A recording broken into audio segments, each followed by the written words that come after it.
so we are going to do lesson 1-3, but this is homework from lesson 1-2 first. Okay, so back to our graph of this. Function sort of looks like a hyperbola, but we're interested in the limits approaching infinity and negative infinity.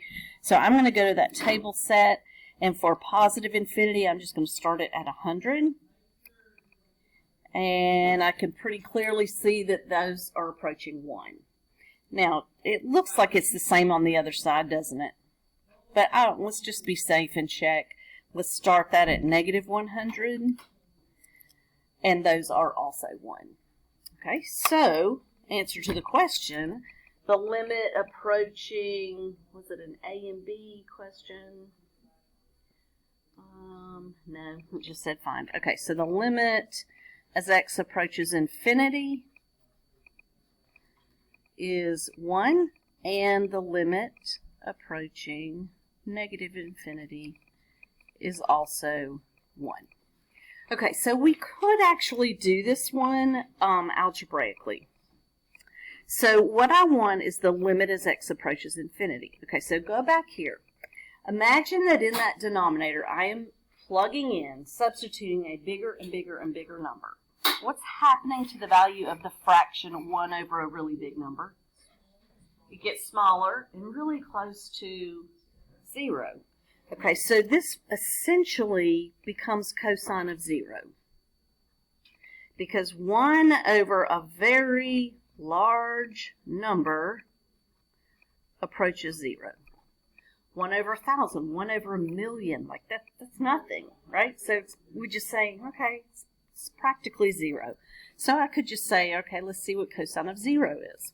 And then similarly, in the denominator, if I did the same thing here, that kind of becomes nothing. So I essentially have 1 plus nothing. So that becomes cosine of 0 over 1. Okay, so cosine 0, unit circle, 0 is over here, that ordered pair is 1, 0, cosine is the x, sine is the y, so cosine of 0 is 1. So that's my limit that I could get algebraically. And so would it change with negative infinity? If I were plugging in negative 10,000, negative a million, that's still getting close to 0, just from the negative side. So it would have no difference subbing in smaller and smaller negative numbers. Question? Do you think that, so if you have to solve it algebraically, do you think that you could also do 21 after? Sure. We'll have 21. Okay, let's do 25. Cosine x minus 2x cubed over x cubed. Okay, so let's look at this graph. Does anybody have it for me? Graph?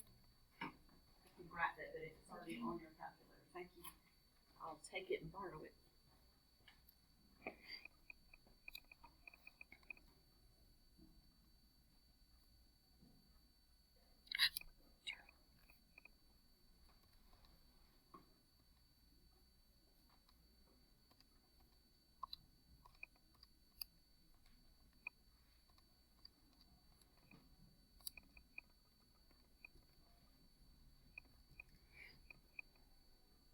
It's weird how a lot of these look like hyperbolas, but you would not suspect that. Okay, so this clearly looks like it's approaching a value to the right and to the left, so as x approaches in positive infinity and negative infinity. Let's check out that table. Okay, I already have it starting at negative 100, so let's see.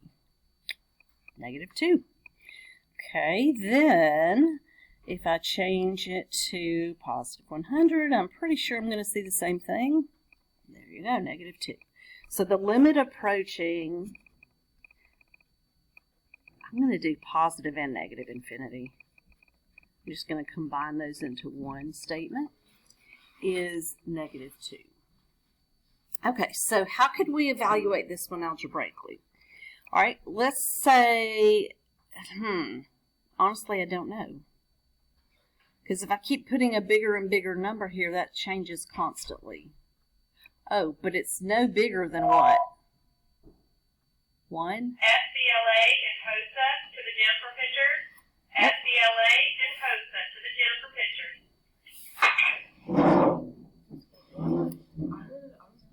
Oh, 0? Uh-oh, did I type something in wrong?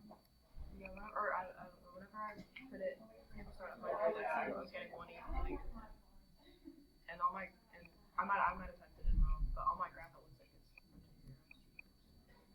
it's. Okay, what's different? Oh, let me check my mode.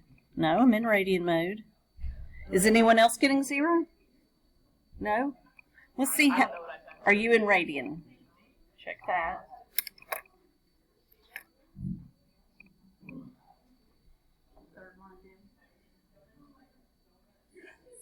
Oh, okay. See how you put that? You grouped this, in the cosine. So that's why you got a different one. Okay, I'm kind of at a loss. I'll have to think more about doing this one algebraically. I'll mull that one over in my brain later. And I can touch back on that one later. All right. I don't want to waste too much time. Let's look at 56. This one we have to draw? Yeah. Yay. Okay. I'm going to list all these out. So bear with me while I get all these things. Limit is 4. You're good now?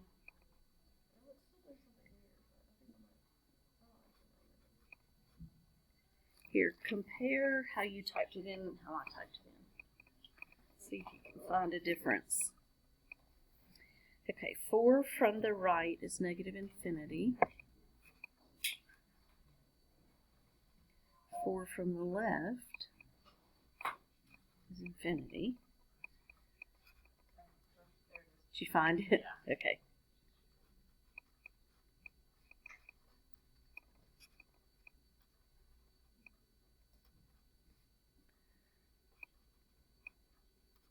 Okay, here's all of our details that we need to ensure occur in our graph. Okay, so let's do like we did yesterday and kind of group some similar things here. Picture what's happening if I approach 4 from the right and the limit's negative infinity. What's the graph doing? Going down. But if I approach 4 from the left, the y values are approaching positive infinity, so the graph is doing what? Going up. Therefore, what do I have at 4? A vertical asymptote at x equals 4. 1, 2, 3, 4. Let's dot that line. Okay, and I'm going to do a little sketch to remind me. To the right of it, this graph is going down. To the left of it, it's going up. Am I good with that? Okay, as x approaches infinity, that means way out on the right end of the graph, the y's are just approaching infinity also. Okay, that just tells me that way out here, the graph is doing that, like a parabola would do. Okay, x approaches negative infinity, so way out here on the left end, the y's are approaching too. So that means that I have a horizontal asymptote out here that I'm going to be leveling out towards, but just on the left side. Okay, then, so this one is a horizontal asymptote at y equals 2. This is not an asymptote because it's just going up forever. And then this last little piece of information, as x is approaching 2, y has to approach negative 1. Well, the easiest way to make that happen is to just put the point 2, negative 1 on the graph. So 2, negative 1. I just have to ensure that my graph goes through that point. Okay, so not too many restrictions on this one. Look over here. I have to go up to infinity, but then I have to approach this vertical asymptote. So I'm going to make that happen by just sort of doing a cubic curve kind of thing. Something like that. And where you put the little kink in the curve is totally up to you. as long as it's going up here and skimming towards this vertical asymptote going down. Okay, look over here. We've got a lot of freedom to do some things. I have to make my graph go up. It has to go through this point, so it's got to come up through that point. And then over here, it just has to eventually level out to that line. Okay, so I'm going to do something like that over here. So that takes care of that vertical asymptote. It includes that point. And then at some point, I'm just going to come and level out like that. So something like that. It wouldn't have to look exactly like mine, but those would be the general characteristics that we'd be looking for. Questions? I like those. It's kind of like a little puzzle. You got to fit the right pieces together. Okay, and 21 was asked for. And I think, did she want to do that one algebraically? Is that right? Actually, this one is pretty easy algebraically. I guess we could close the door now, but she's back.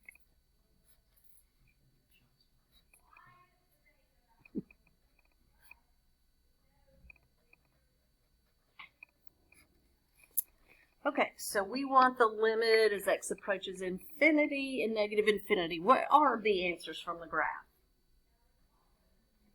Did you get the same answer or two different ones?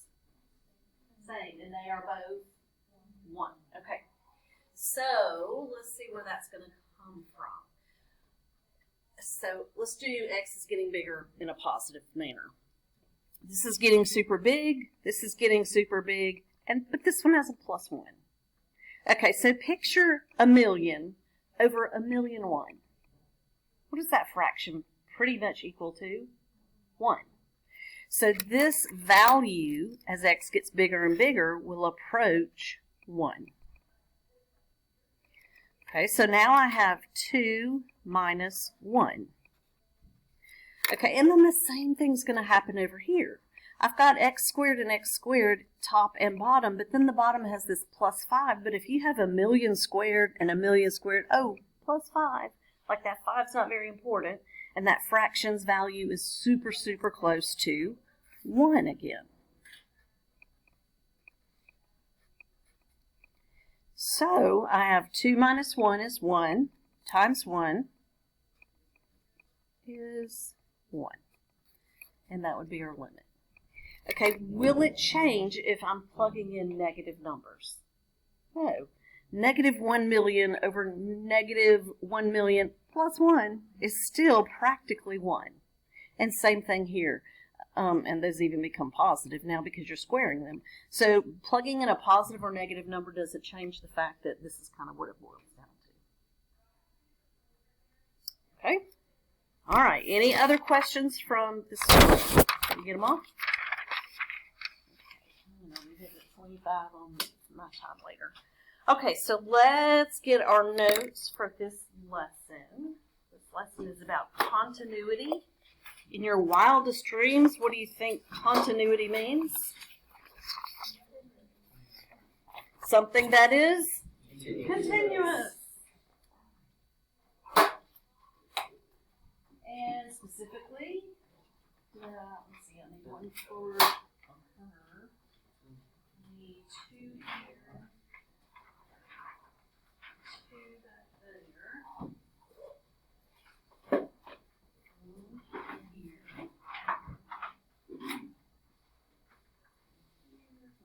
Did I miss any empty seats? Okay.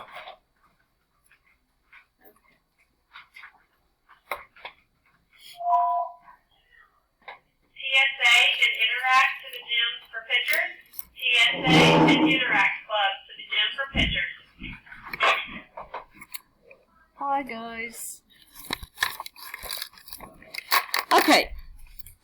Any function y equals f of x whose graph can be sketched in one continuous motion without lifting the pencil is an example of a continuous function. Now, that's not a very technical description or explanation, but it's a practical way to think of a continuous function. If I don't have to pick my pencil up, Like a parabola, that's continuous.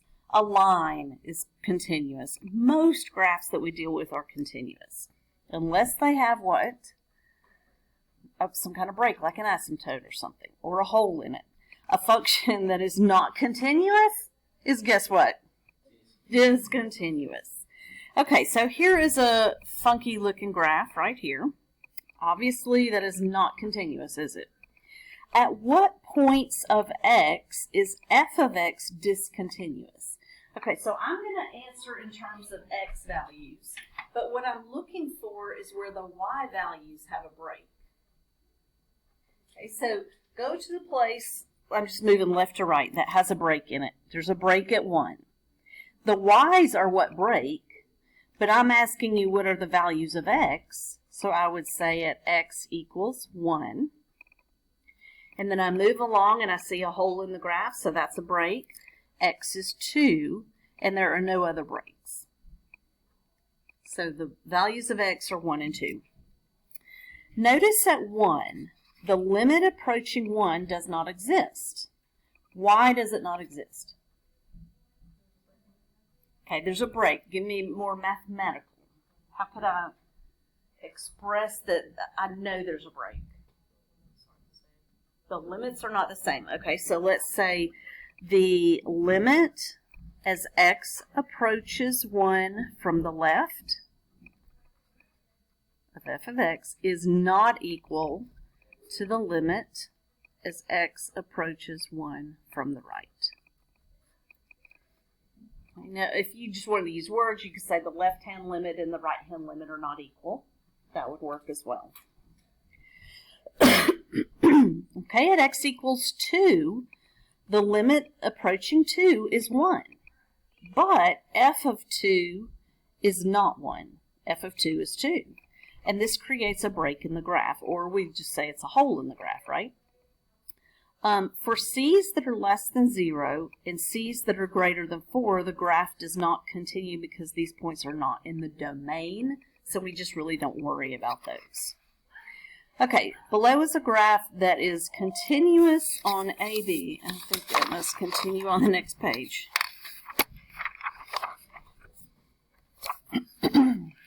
Okay. So we have this nice, smooth, continuous graph, no breaks, no holes. We do have continuity from the right. We have continuity from the left here. And then somewhere in the middle, anywhere in the middle, we would have continuity from both sides. So I wouldn't say that it was continuous from the left here because it just doesn't exist. Just like we'd say there wasn't a limit there because it doesn't exist. Alrighty. As illustrated, we can have continuity at an interior point and or an end point. Here's our definition of continuity. 3 things that we have to check off our list to prove that something is continuous. A function is said to be continuous at a point C if and only if the limit approaching C exists. Notice it doesn't say from the left or the right, so that implies from both. F of C exists, and the limit and f of c are the same number.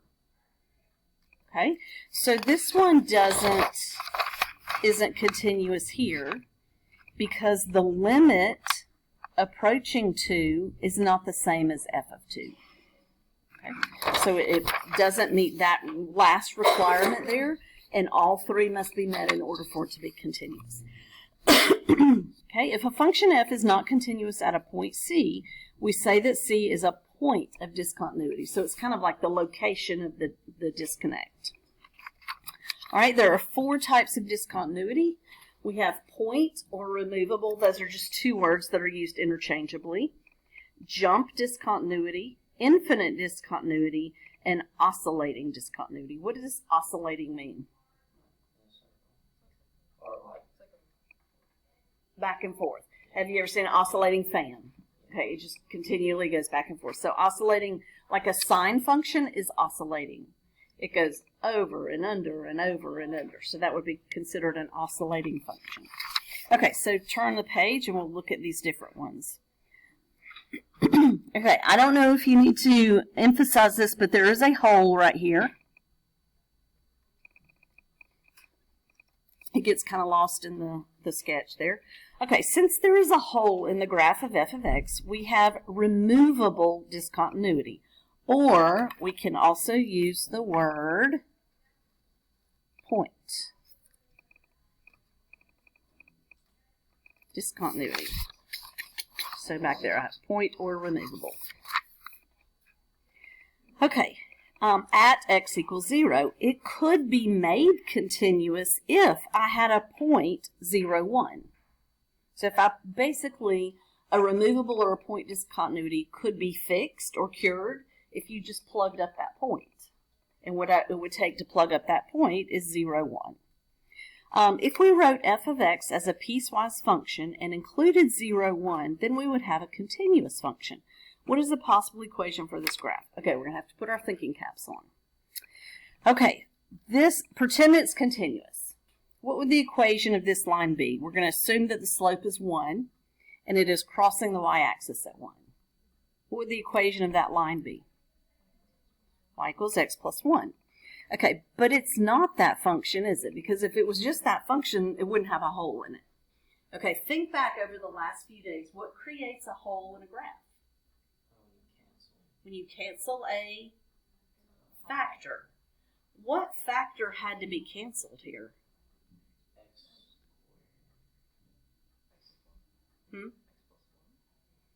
Where is it undefined? Y is 1, but at x equals 0. Okay, so you could be right with your x squared, but I could simplify it and just use x also. Okay, so what I'm saying is if the graph was this, the function, if it was that originally, then I would say, oh, okay, well, those cancel, but because I canceled a common factor, whatever makes this factor 0 is where the hole will be. Well, what makes x 0 is 0, so I'll go up to my graph at where x is 0 and put a hole in it. So this had to be the original function. Okay, so we can either write it like that, or we could be fancy and say that's x squared plus x over x. Okay, so I'm going to write this piecewise. The first one, here's your y, equals x squared plus x over x. But it's not for what point? X equals 0. So I'm not graphing that for x equals 0. Okay, every other point, yep, this is what I've graphed. It simplifies to y equals x plus 1, so it looks like that line y equals x plus 1. But I'm not graphing the point at 0 because it's undefined. Okay, but to plug up that hole, what ordered pair would it take? 0, 1. So I'm going to say, all right, y is 1 when x is 0. And that creates the ordered pair 0, 1, which basically plugs up the hole. And voila, now it's continuous. Okay, so we just have to figure out that point that we're missing and add it to a piecewise function, and then we can magically make it be continuous. Okay? All right, so that's point or removable discontinuity. We'll deal with those quite a bit. Okay, this one we deal with a lot also. Here's a piecewise function that has jump discontinuity. And if you can't tell, there is a graph along the x-axis over here, an open circle, and then closed circle and graph there. Okay, is it clear why it's called jump discontinuity? It's like you're moving along and then you have to jump to the next piece of the graph, right? So jump is kind of, makes sense in this case. At my point of discontinuity, the graph jumps to a different piece of the graph. Okay? All right, well, let's write an equation for this. And nothing too fancy here. We don't have to worry about canceled factors. Vantage Club and Skills USA is the sent to the gym for pictures. Vantage Club and Skills USA to the gym for pictures. I still don't know what Skills USA is. I don't even know that I've heard about it until recently. All right, let's take that top piece of the graph. What would be an equation for that graph? Y equals 1.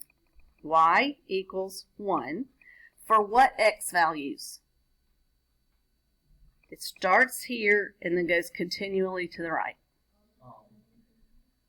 What? It does go to positive infinity, but where does it start? 0. Do we include 0? Yes. So I would just say, usually they'll use the greater than or less than on these, so I would say greater than or equal to 0. So I'm graphing the line y equals 1 for x's that are 0 or bigger. Now this one, what would the equation be?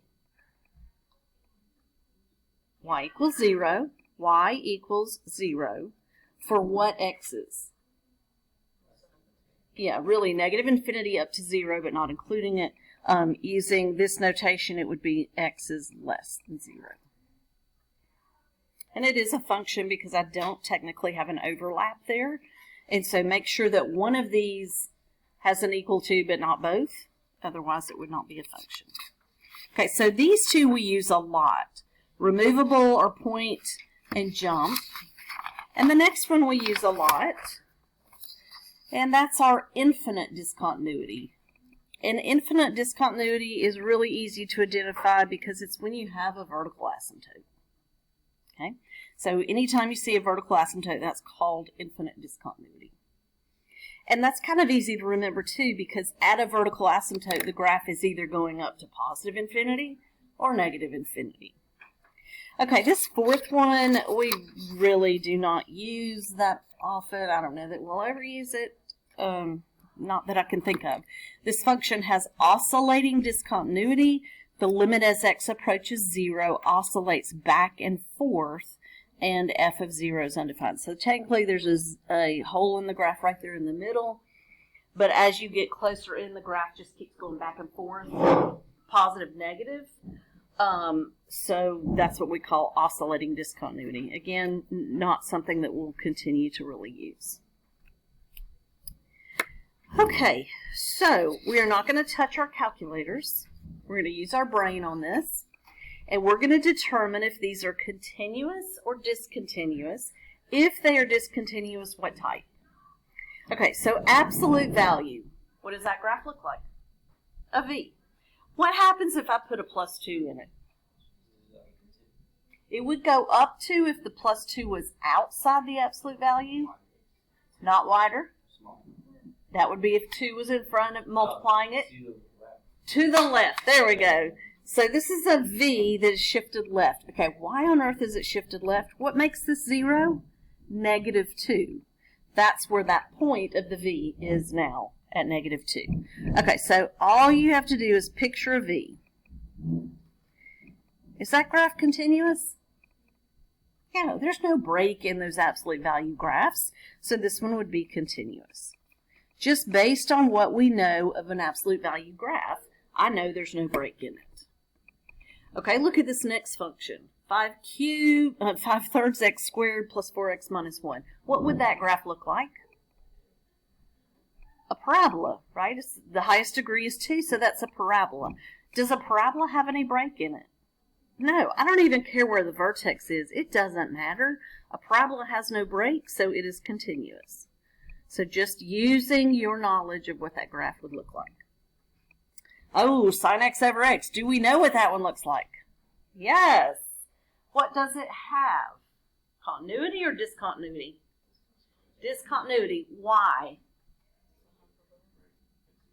There is a hole in it. So what kind of discontinuity do we call that if it's a hole? Point or removable. You can use either one.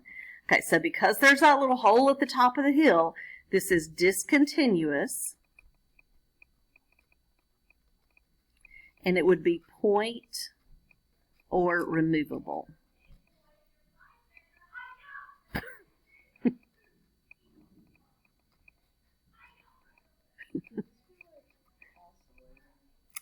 It would not be oscillating on this one, and I was kind of hoping someone would ask that because, see, as I get closer to this one, the graph is going back and forth. But remember what this graph looks like. It is just approaching 0 at the top of that hill. That's a really bad graph. But they're both approaching the same number, so I would consider that just a hole in the graph. Okay, good question. All right, next. You just thought you were done with those. 1 over x. What does that graph look like? Hyperbole. Gosh, did you ever think we'd talk about hyperbole so much? No. All right, is it continuous? No. Okay, the two pieces are individually continuous, but is the entire function continuous? No. Why? Vertical asymptote. So if it has a vertical asymptote, what kind of discontinuity is that? Infinite. Infinite. Ooh, messed that up. Okay. Discontinuous infinite discontinuity. Alrighty, e to the x. You know what that looks like? It's that exponential graph. Okay, crosses at 1, goes up. Is it continuous or discontinuous? Yeah, I can sketch that whole thing. There's no break in it. Hi-ya. Okay, so, what does this graph look like?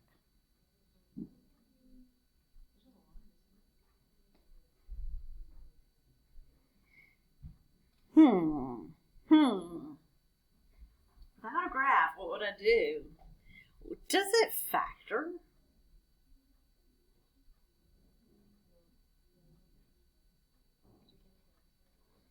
Y'all are all saying no, and I'm just hesitating, so the answer must be yes. Here's your hint. If it factors, it's going to matter if x minus 2 is a factor. So kind of keep that in the back of your mind. 2 does go into 6, so it's possible. Okay, x and x will give me x squared. My factors of 6 are 6 and 1 or 3 and 2. But how can I get a positive 1 in the middle? Plus 3 and negative 2. Is everybody okay with that? And oh, lo and behold, there is a factor that cancels. So this will look like y equals x plus 3. But there will be what? A hole at x equals 2. Because 2 is what makes the factor that canceled undefined. I still cannot use 2 in that function because it will be undefined. Okay, so it's going to look like a line, but it has a hole. So clearly it's discontinuous. And what type? Point or removable. At this time, Toon Society and One Act are dismissed to the gym for pictures. Toon Society and One Act are dismissed to the gym. And you don't have to use both words, point and removable. I just use both of them. And removable does not have an E, for those of you who are good spellers. I always forget that. We'll just make that a big A. I always forget that, removable, if you keep the E or not. Okay. Oh, how am I supposed to know this?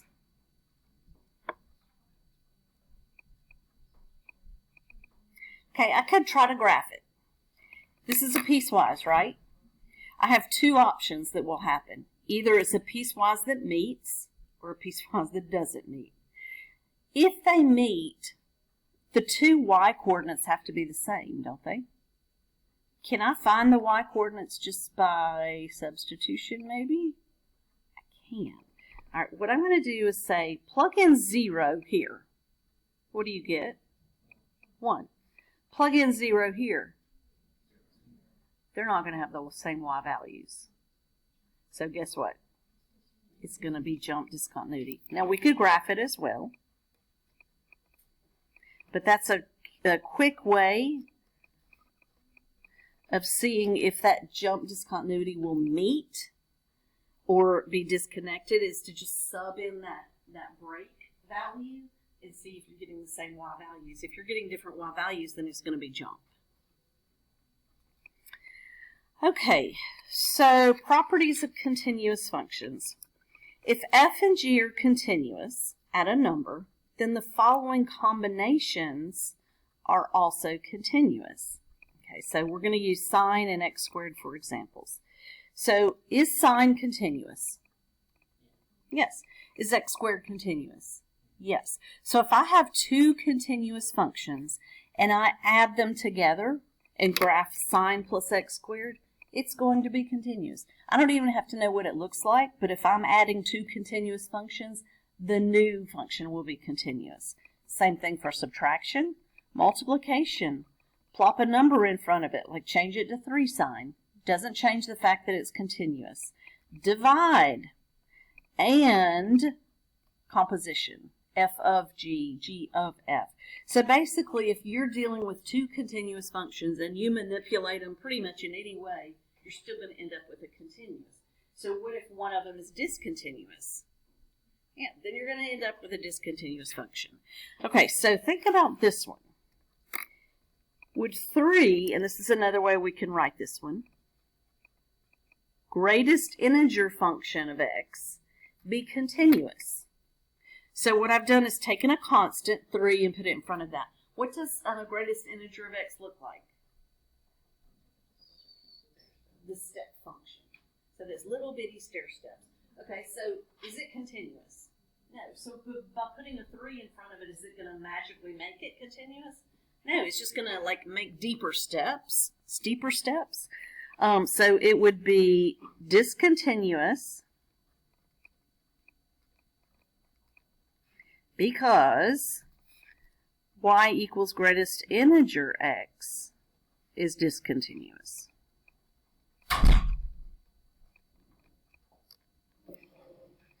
Okay, so putting a 3 in front of it doesn't change it. Okay, what would, and honestly I'm not sure, 1 over x plus 3x look like? I'm not real sure, but think of these as two separate functions. Y equals 3x is a line. That's continuous. But 1 over x is a hyperbola, and it is not continuous. So if I'm adding a continuous and a discontinuous function, it's not going to magically make them all continuous. So this would be continuous. Discontinuous. Because y equals 1 over x is discontinuous. And what kind of discontinuity does it have? What? Infinite.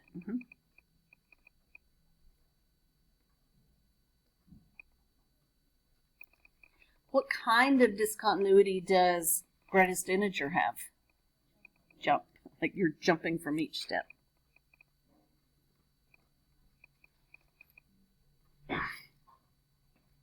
Questions? Pretty easy ones, don't you think? One more page here.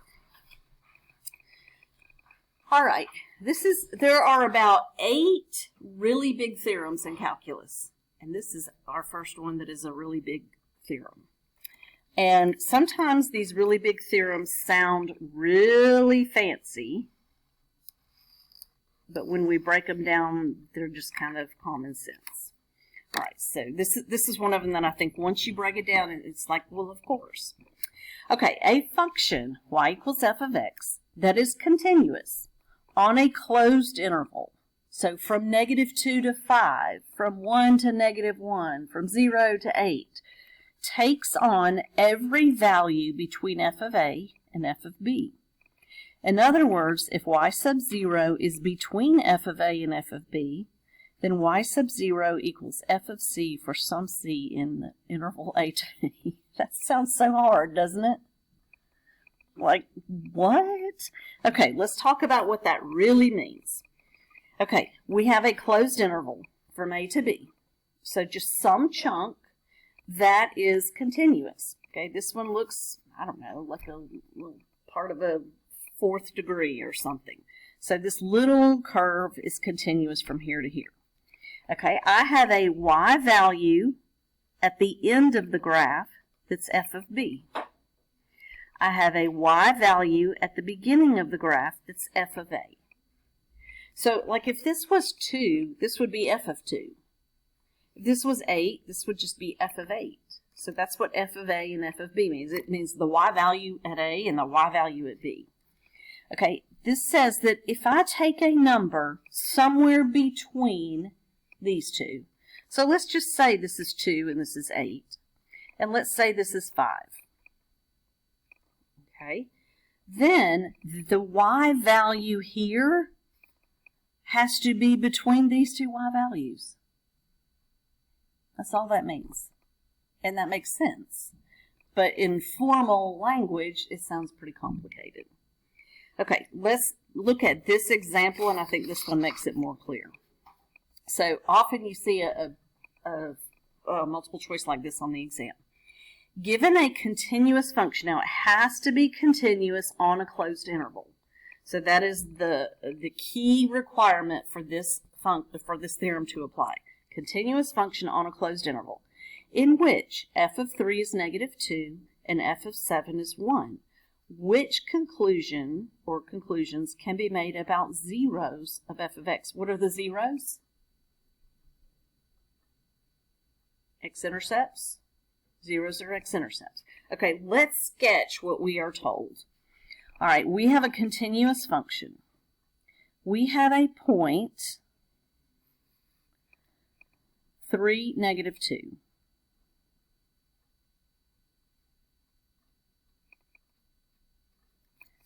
3, -2. We have another point 7, 1.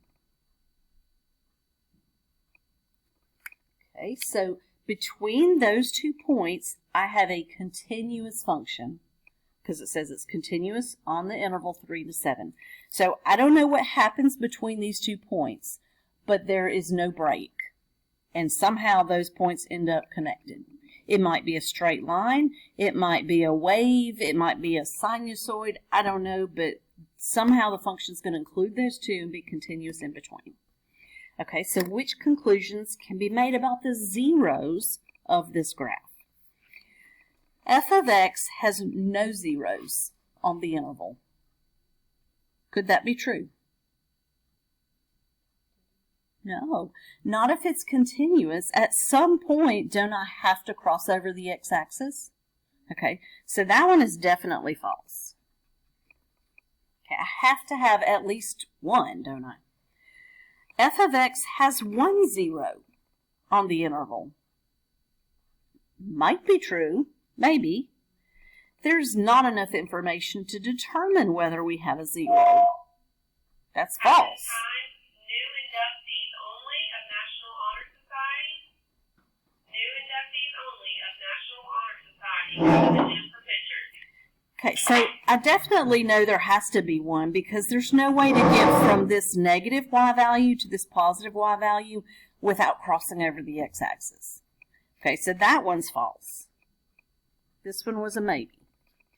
Okay, the last one, f of x has at least 1 0. That's our winner.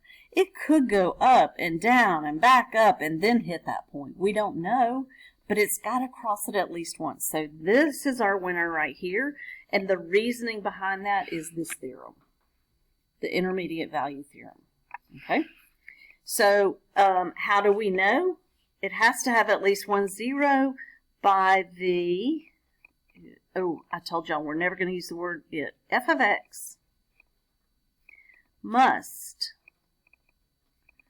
have at least 1 value of y equals 0 because of the intermediate value theorem. We talk about it so much we just sometimes call it IVT, intermediate value theorem.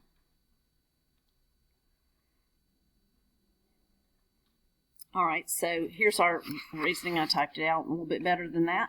We know there must be a value where y is 0 because we have values of y that are positive and values of y that are negative on a continuous curve. By the theorem above, there must be a y value of 0 where the function changes sign between positive and negative. Okay? Not so bad. That's it. Your problems are there. And remember that we do not have school on Monday. Martin Luther King holiday. So we will be back on Tuesday. It's looking like our test will be on Friday of next week. Okay, Friday test.